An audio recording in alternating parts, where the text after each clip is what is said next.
अपने पैसों को बैंक में मत रखो।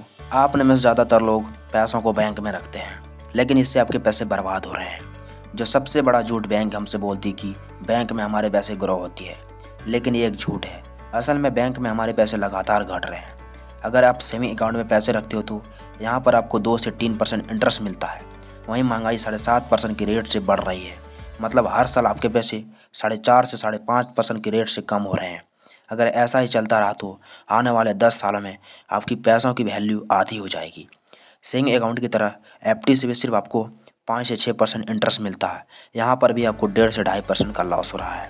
सो अगर आप भी अपने पैसों को इस तरह बर्बाद होने से रोकना चाहते हो और अपने वेल्थ को ग्रो करना चाहते हो तो इस वीडियो में आपको 3 बेस्ट एसेट्स बताऊँगा जो आपको वेल्थ को ना सिर्फ बचाएंगी बल्कि ग्रो भी करेंगी। एसेट्स वो चीज़ें होती है जो आपके पॉकेट में पैसे डालती है बिना मेहनत करे, यानी आपके पैसे आपके लिए काम करती है।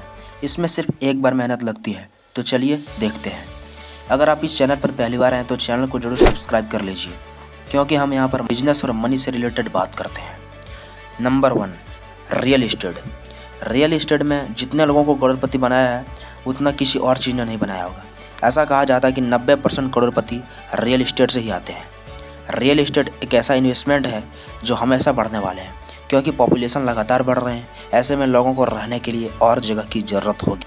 सो रियल इस्टेट डाउन नहीं जाने वाला है। मैं आपको आगे बताऊंगा कि अब कैसे आप बहुत कम पैसों के साथ रियल इस्टेट में इन्वेस्ट कर सकते हैं। रियल इस्टेट या प्रॉपर्टी में इन्वेस्ट करने का सबसे बड़ा फ़ायदा यह है कि यहाँ से आपको रेंट के थ्रू इनकम आना शुरू हो जाती है। ऐसे कई लोग हैं जिनका घर रेंटल इनकम पर चल रहा है। मैंने आपको बताया था कि महंगाई 7.5% की रेट से बढ़ रही है, लेकिन आपको रेंटल इनकम पर इसका कोई असर नहीं होगा, क्योंकि रेंटल इनकम महंगाई के साथ 7.5% की रेट से बढ़ रहा होगा। सो यहाँ से आपको लाइफ टाइम पैसिव इनकम आने वाली है और ऊपर से आपकी प्रॉपर्टी की वैल्यू भी बढ़ेगी। रियल इस्टेट में इन्वेस्ट करने के समय हमेशा आपको या तो ज़मीन खरीदनी है या फिर कमर्शियल प्रॉपर्टी खरीदनी है।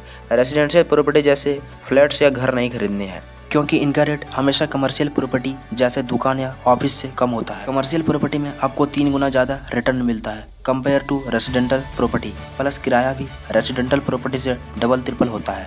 और अगर आप सिर्फ ज़मीन खरीदते हो तो उस पर आप कुछ भी बना सकते हो। रियल इस्टेट में लोकेशन सबसे ज़्यादा इम्पोर्टेंट होता है, उस पर आपको खास ध्यान देना होगा। कम पैसों में अगर आप रियल इस्टेट में इन्वेस्ट करना चाहते हो तो एक रियल इस्टेट इन्वेस्टमेंट ट्रस्ट यानी रीट होता है। ये स्टॉक की तरह होता है, स्टॉक मार्केट की तरह इलास्टिक होता है, तो आप इसमें इन्वेस्ट कर सकते हैं। ये म्यूचुअल फंड की तरह काम करता है।